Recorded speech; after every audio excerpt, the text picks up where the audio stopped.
Hello everyone, it's Darkseeker here again. Welcome back for another video. Today we're playing DustyScales' Reno Shudderwock Shaman. Now DustyScales, also known as Agrius, is a frequent contributor to the For Doomhammer Shaman Discord server. Now if you're interested in Shaman decks, you really should check out that Discord server. It's great. Now before we get into the deck, let's just take a moment to appreciate the music that's playing in the background.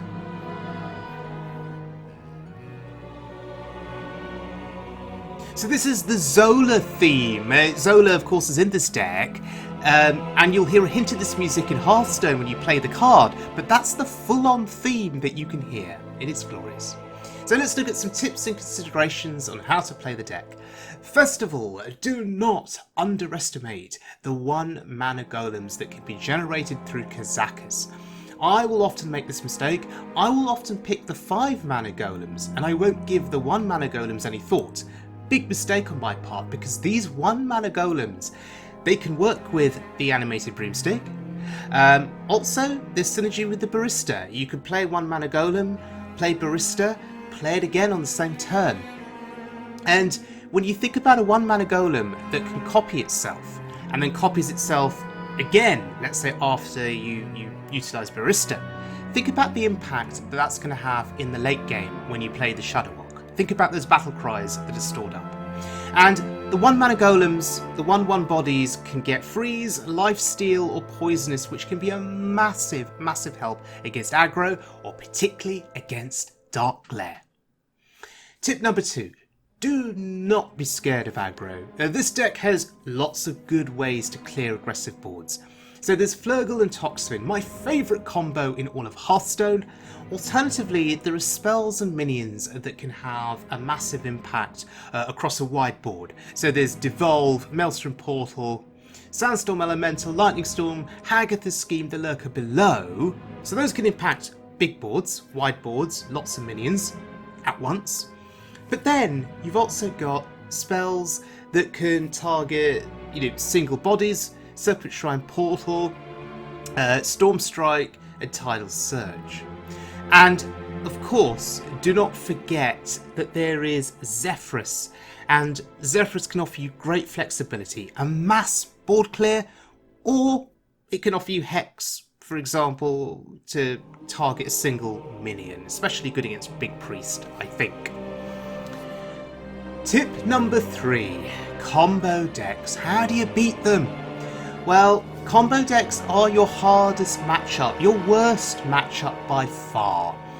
And the only way you win is to kill them first. It can be hard to generate a wide board with this deck, or to keep a wide board going, but if you can, think about using the Kazakus golems that can buff your board. And also consider how Zephyrus can find you lethal as well. There is, of course, Bloodlust, but there's other things too that Zephyrus can give you. So try and think that through, try and plan ahead if you're facing a combo deck. And it should become pretty obvious pretty quickly if you are facing a combo deck. So do think about how you can still win that game. Can you stall things out a bit? Can you put some blocks in the way to keep the game going until you can get a wide enough board to buff and get lethal? Tip number 4, Plague of Murlocs is a spell that's in this deck, and the deck author calls this the most loose inclusion. And in that sense, it is a late game out that you can utilise when you've exhausted some of your other options. And don't underestimate Plague of Murlocs. You can weaken a massive board. Think of demons that are on the board through Reno Lock, or giants from Darkglare, or even a Big Priest board. You could take a board of massive threats and suddenly they are, potentially, harmless Murlocs. But on average, Murlocs have 3 health. So if you do use Plague of Murlocs, you can hopefully then clear that board with the likes of Lightning Storm, there's also Hagatha's Scheme, so mass AoE, and also the Lurker Below. And if the health of the Murlocs is low enough, the Lurker Below could just be a full-on board clear. So I'm a massive fan of Plague of Murlocs in this deck. It's just another great tool at your disposal. Tip number 5. Be careful with the Dungeoneer, Geppetto, Kazakus and Zephyrus.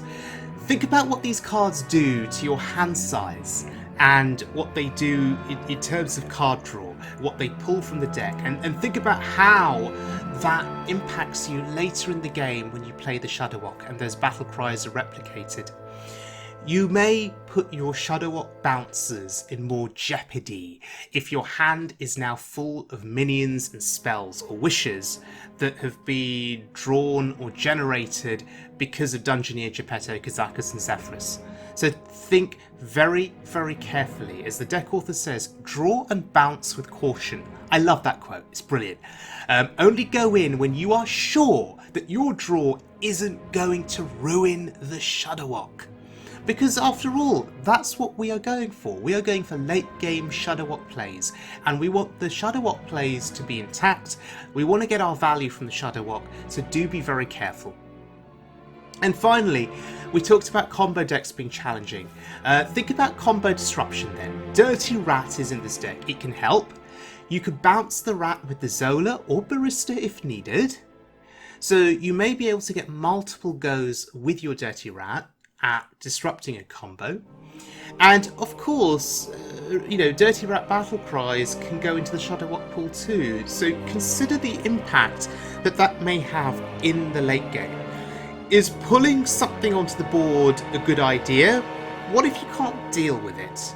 But hopefully at the late game stage, the Lothar battle cry is also in the pool, so maybe if it's a spell-based combo, they can't pull it off because of Lothar, in which case you're absolutely fine. But yes, depending on the kind of combo deck that you are facing, plan out your Dirty Rat plays accordingly and make sure that you can deal with whatever comes out if it needs to be dealt with on the spot. Okay, let's join this game in progress. This is Darkglare Warlock. And as you can see, they have quite a substantial board. Now, I've done a really good job up to this point of dealing with their threats, dealing with their giants. I'm at 29, and I'm thinking to myself, this is fine. I'm going to win this game. I'm absolutely going to win this game, for sure. They've only got 5 damage on the board. Haven't heard of me. But then Tamsin comes down. And I'm thinking, hang on a minute, power overwhelming? Surely this is not enough. I'm at 29. Well, that's that damage is adding up. And now I'm getting a bit scared. It's still not enough. But then they find Zephyrus. And you know what's coming. It's Wind Fury. All credit to my opponent for holding out as long as they did. Saving their combo for the win. Disappointing for me, but respect to them. Alright. Next game is a warrior.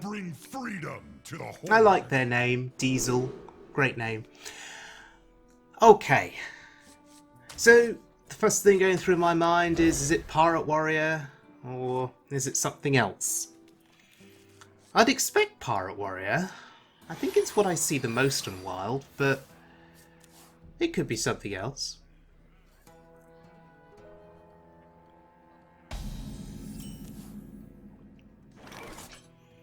So we do have a Flurgle in hand, no Toxfin. And the armour up makes me think it's not Pirate Warrior. This is something else entirely.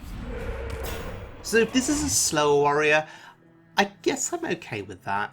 Although, if it was Pirate Warrior, we have the tools to deal with pirates. As you can see from my hand, plenty of tools. This deck is very well suited for beating aggro, in my opinion. But if it's something slower, that's okay too.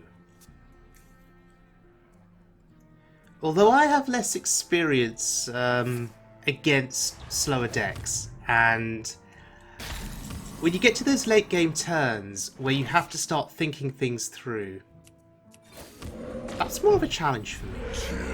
I'm a lot more comfortable with facing aggro decks because I know that the only thing I have to do is survive until I get Reno. And then I win the game. That's a lot easier to comprehend and deal with. Oh look, speaking of Reno, there he is. So, what do we do here? It isn't so clear to me how we proceed. I could Storm Strike, or I could just Portal, I guess. Portal and trade. Oh, that's nice. 4-3. So I don't know if that was the optimal play, and the longer these games go, particularly against slower opponents... Oh god, that's a turtle. The longer these games go against slower opponents, the more you have to think about your plays. And sometimes, thinking is hard work, although I didn't have to think very long about that. I think Devolve there was pretty decent.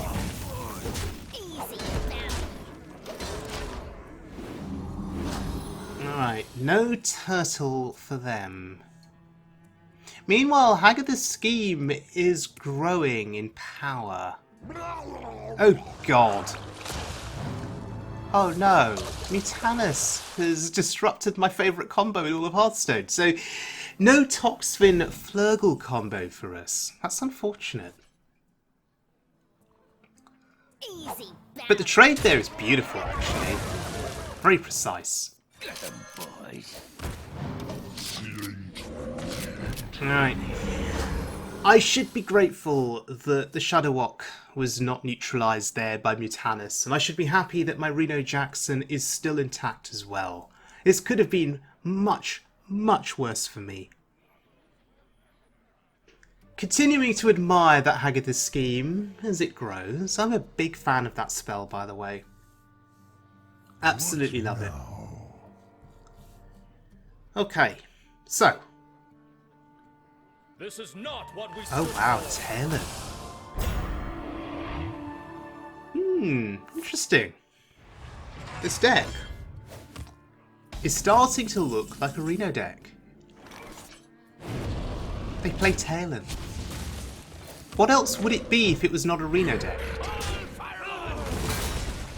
And if it is a Reno deck, I feel blessed. I feel fortunate to be playing against it, because how often do you see Reno Warrior on the Wild Mode ladder? Whether at Legend rank or any other part of the ladder. Oh god, okay, this is definitely a Reno deck. That's a Ragnaros. However, there are lots of targets on this board that Rag can snipe off, so hopefully my face will be protected. For the time being, I think we ignore Rag. We don't go all in to kill it. We just let it snipe off these small targets on the board. I think that's absolutely fine. I can't do that. We can't play another totem. I've just realised there are 4 totems on the board. Okay, I'm just sacrificing the Flurgle here. I don't see how we get value from Flurgle in this game. Toxfin is gone, unfortunately, and never to return. So I'm just throwing down Flurgle as a 2-3 body. As a way of protecting my face against this Ragnaros and its 8 damage. I also appreciate how slow our opponent is playing this game. Although Blademaster gets rid of 2 more things. Okay. And the Rag still hits a minion, that's good. So, how do we deal with this board? What do we want to commit? What do we want to invest? We have options, we have choices. And once again, I'm not entirely sure what to do. So, my priority could be to kill off everything apart from Ragnaros.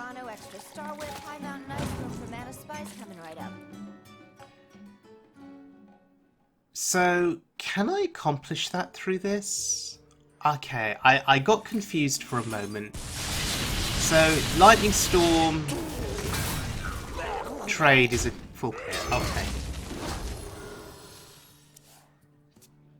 Which now makes me wonder, did I need to make that barista play? I was thinking of doing something else and then realising I didn't have the mana. And I got confused. Oh well. Now as long as Rag does not snipe barista, I'm happy. Okay, 1 in 3 chance for barista to die. Oh, it kills the totem. That's good. So, best possible outcome. My face was protected.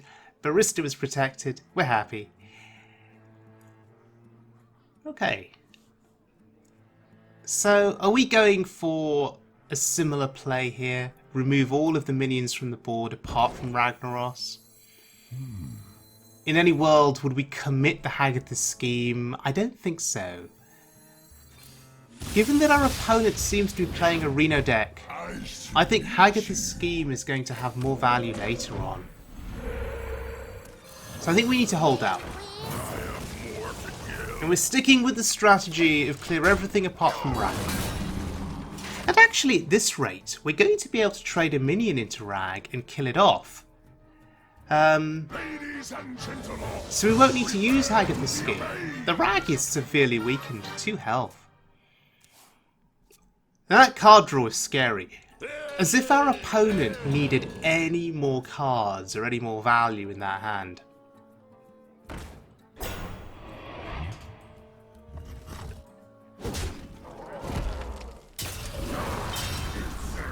Okay, acceptable target. The barista still survives. I'm looking for a few kind mercenaries. Good old Kazakus. Now, I'm being greedy. I'm going 10 cost here, and I'm going Rush. And we'll do 3 damage. And I'm going to be even more greedy, and I'm returning it to hand. Alright. You may be wondering, why have I picked a 10 cost Golem here? Well, my opponent is playing a very interesting deck, and I don't know what other surprises are going to be coming. So I'm going to be a little greedy, and I'm going to go for what I would call a high value pick. That Golem has Rush on it, so it will trade into something big, and there's a bit of AoE on it too, which may help with a board such as this.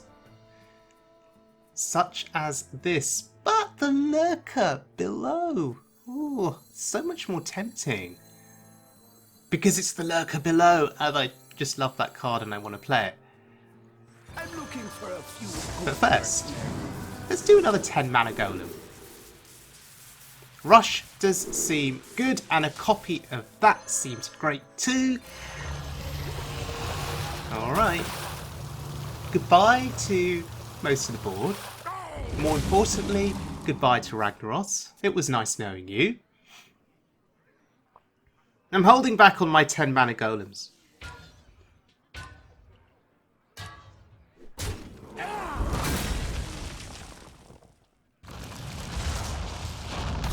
Oh god, that's a Deathwing. Huh. Okay. Well, maybe it's time for a Golem now.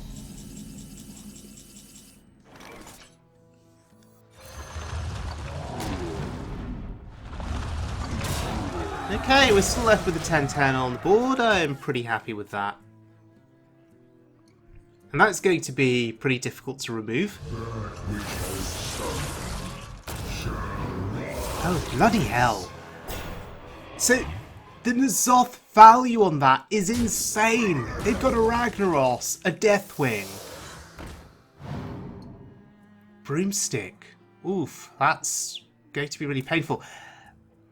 Typically, this would look like a game-winning play. If you could generate that kind of value on a board against any opponent, unless they got a mass board clear, that's a game-winning play. So thank God we had a board clear. This is not what we stood for. And thankfully we held back on that Haggath's scheme and we didn't utilise it on earlier board states. Okay. That is nowhere near as bad. For a moment, my heart stopped because I thought, oh god, that N'Zoth is going to be terrible too for us, but 2 minions is fine. And this is a board clear, which is beautiful. Absolutely beautiful. Okay. Now, the deck author does advocate patience with your resources. It's all about resource management with a Shudderwock deck. And DustyScales, he does advocate holding back on things until you really, really need to use them. So our use of Hagatha's scheme, I think that was a pretty good turn to have used it on. So I think that was well planned and well thought out, in the sense that I didn't use the Hagatha scheme on a board that didn't warrant it. I see. Armor! Armor! Lightly used armor! I play the ice fishing just to get it out of our hand. It's taking up space.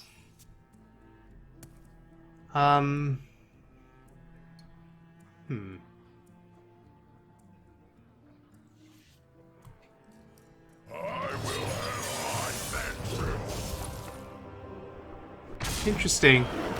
And scary.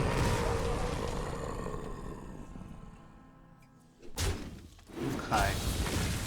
How do we want to deal with Kargath Prime? I'll make you a real toy. That broomstick is a big, big deal. Thalnos? Do I really even want to draw cards at this stage of the game? Do I want to play Thalnos? I'm going to play him. It's a body on the board.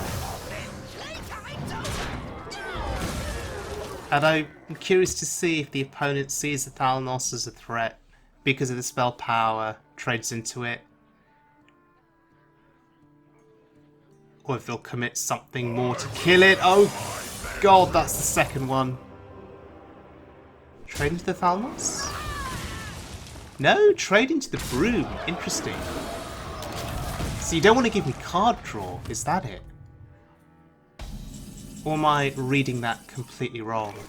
Your wish is my suggestion. Okay. Twisting Nether here. As much as I love Tyrion, and I'd like to take Tyrion, I think Nether is the best option. Alright. We need to judge now how close we are to playing the Shudderwock. Do we just play the Shudderwock next turn? Do we really need the Reno Battlecry in the pool? We could just play Reno afterwards when we need it. And keeping in mind, we also want to try and bounce the Shudderwock back to hand. So we have played the Doppelgangster. So hopefully the Zola Battlecry will hit accordingly, and we'll get a Shudderwock back to hand. Put your faith in the light. Oh dear, they're putting their faith in the light. Let's see what happens. Hello there. Okay. Oh no. Jaraxxus, yes. We're not getting a Shudderwock back to hand because the original Shudderwock minion doesn't get the benefit of being hit by the Barista or the Zola Battlecry. So it would have, what, needed to have replicated first? And then Barista or Zola Battlecry on the Shudderwocks that were replicated? So we got unlucky there. We got very, very unlucky, and now we don't have a Shudderwock in hand. So if this board goes... Don't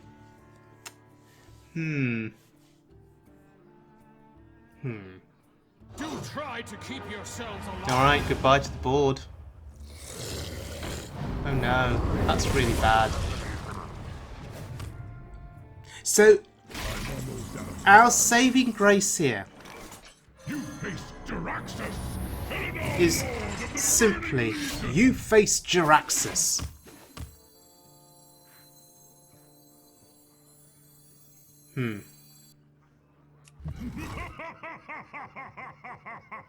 I guess we killed the ghoul. I could have coined out a hero power there. But I don't know. I want to see how they deal with the 1/1 golem. Okay, with Kartut, I guess they do nothing. They just go face, they ignore it. Makes sense. Maybe the hero power was better than with the coin. And now we're out of cards. It is time for fatigue. They're fatiguing as well, so it is the fatigue race here.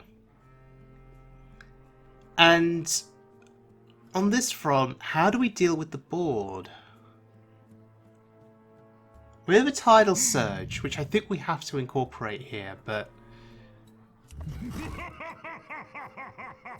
I guess to clear everything, we have to kill off the first body of the Kartut, play the tidal surge on the Barrov. Now the whole board goes away. Healing's lovely here, by the way.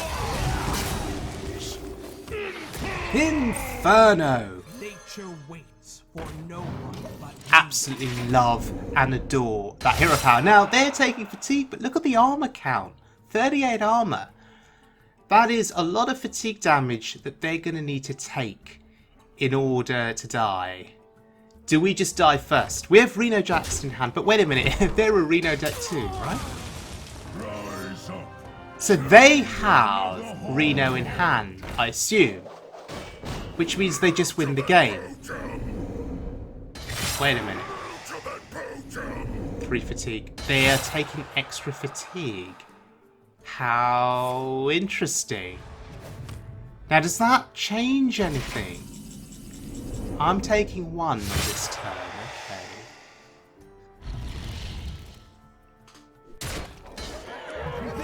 Shredding that armor, I think, is so important. Okay. 2 taunts in the way here. Let's see how they deal with it. If they could deal with it. Of course they could deal with it. Okay, let's hope that one of our big taunts actually survives. Of course it didn't. Why would it survive?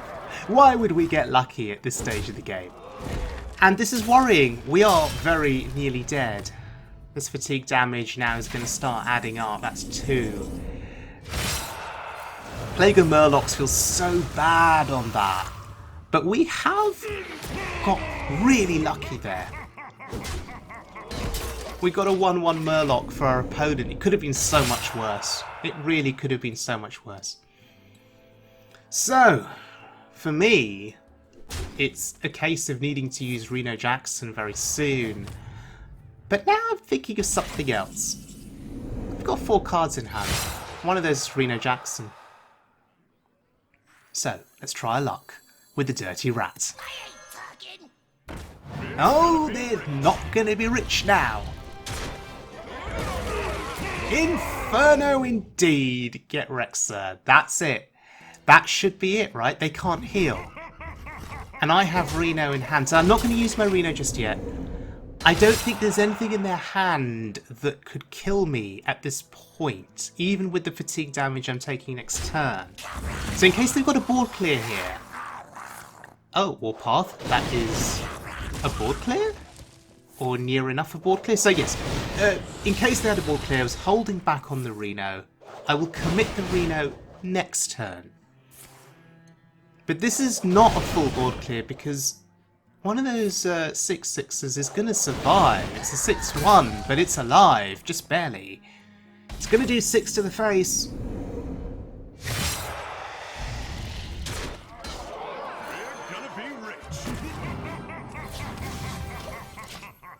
And there we go. That's it.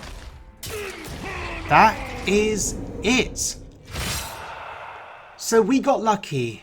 We were able to wrap their Reno, play our own Reno, and now with the stream of 6/6s and this weapon hitting face every turn. These last 2 cards in hand need to be really good. Minefield is not it. It's not going to be good enough. I'm curious as to what that last card is.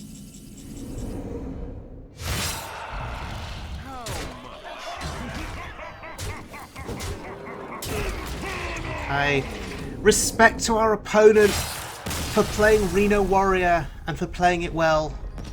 That was a tough game, but a very, very satisfying game. In my mind, that's what Hearthstone should be all about. Okay, joining this game in progress here. It's against a Kingsbane rogue. Now, my opponent had managed to buff up the Kingsbane quite early on. And I have Reno in hand, and so I'm not feeling too scared. Because I know I can just heal up on demand. And this is kind of a race. Sort of trying to pressure our opponent here with this board, saying, I'm going to race your Kingsbane. I'm going to kill you before you can kill me, is what we're saying. Kazakus is still alive. So maybe it's still going to connect for 7. Oh no, they have a haha. Of course they have a haha. That was very lucky. That was very, very lucky. Okay. I'm at 14. So, if I put a taunt in the way, This is not what we stood for. does that ensure I survive a bit longer? Will they have to double trade into Talon? Feed that fish. Am I cutting it a little close here by not playing that Reno?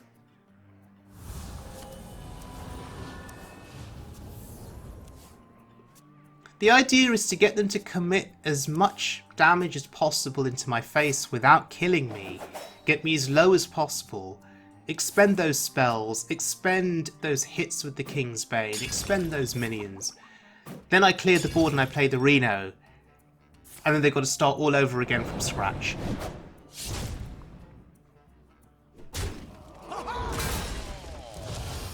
But this is really scary. We're at 3 health. Ouch. And they're still drawing cards. Unbelievable.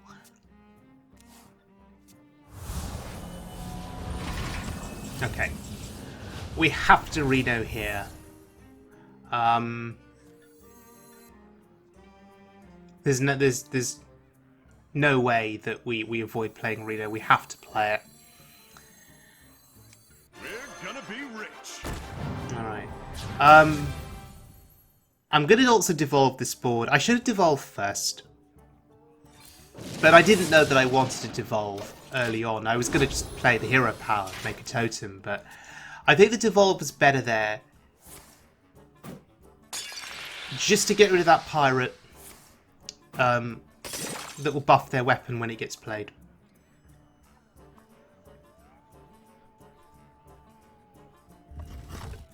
Ooh, and we're down to 18, just like that. That is really, really painful. Oh, of course. Draw their weapon again. Of course. Give me that. Okay, the good news about this board is that it dies to the lurker below. Or it actually dies to Maelstrom Portal, which is even better. And quite funny, actually. But there is a 12 attack weapon in play, and our face is going to continue to get hit. Can I roll a taunt totem? Are we good at this game? No, we're bad at this game. We're actually terrible at this game. Oh dear. So are we just dead then? What do they have in hand that could do additional damage? Feed that fish. They've used both eviscerates. I'm out of cards. Now you're out of cards. So what else do you have that could kill me on this turn? Do you have anything at all?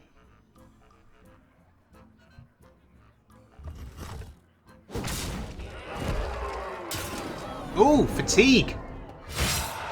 Interesting. And now they stop the fatigue by shuffling the weapon. That's actually quite smart. That's a good heads-up play.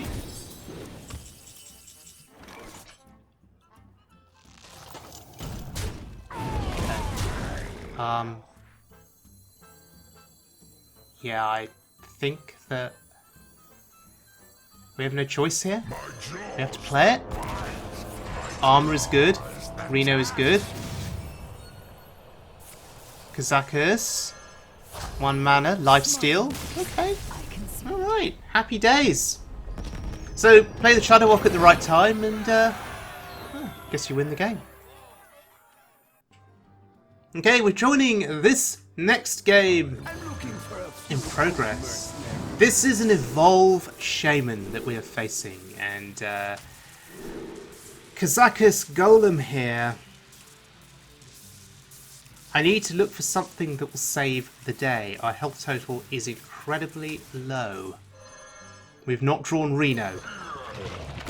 So, Rush with the freeze effect has worked out wonderfully well for me here. We're not out of the woods yet. There's still 3 attack coming from that weapon. That board is still going to get evolved. And we really need our Reno Jackson.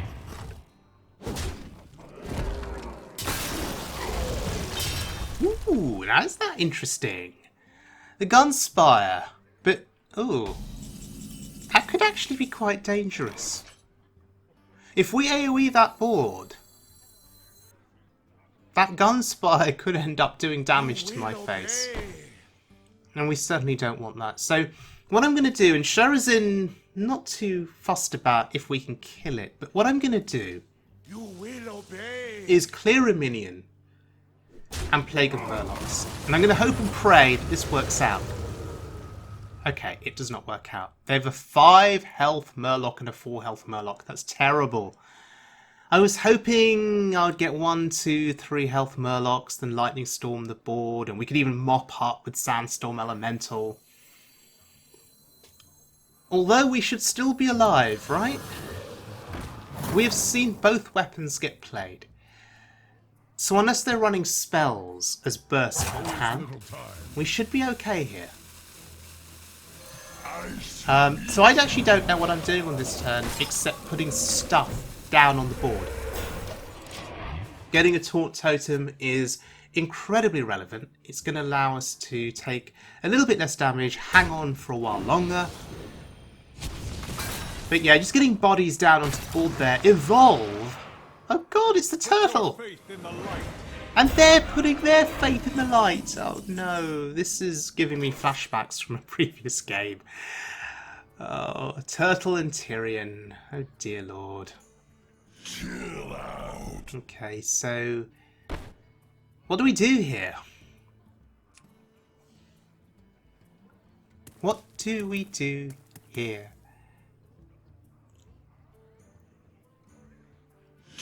You see, if we kill the Tyrion, they get the Ashbringer. But the turtle gives them a weapon too, and we can overwrite Tyrion's weapon. So no choice but to Shudderwock here. And 2 of those minions are frozen. That's brilliant. And we just pass here.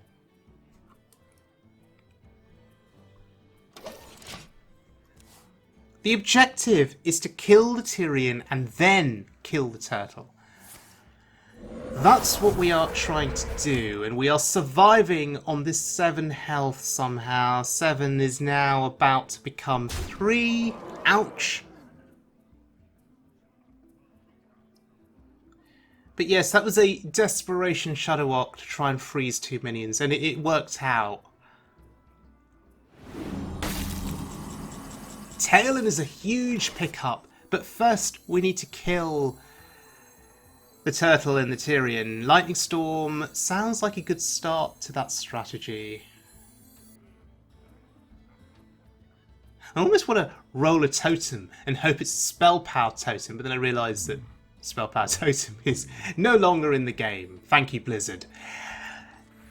So, Lightning Storm and see what happens. Okay. Maelstrom Portal, sure. Talon, because we need some kind of taunt to protect our face. Override their 5 attack weapon. And now we hope that we can still survive until we get Reno. Or until we build up enough attack power on this board to kill them. Before they kill us.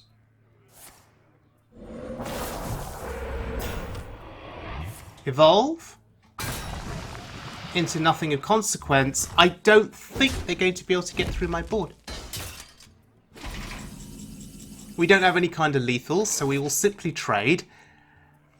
I want the Shudderwock back to hand.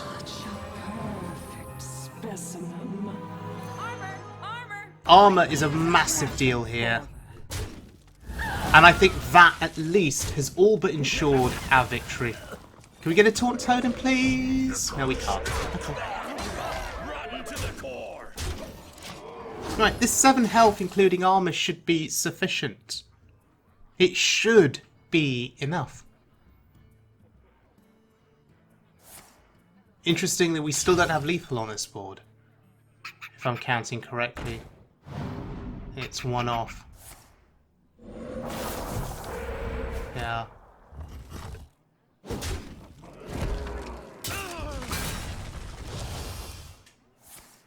But at this point now, it should just be game over. It is. This time.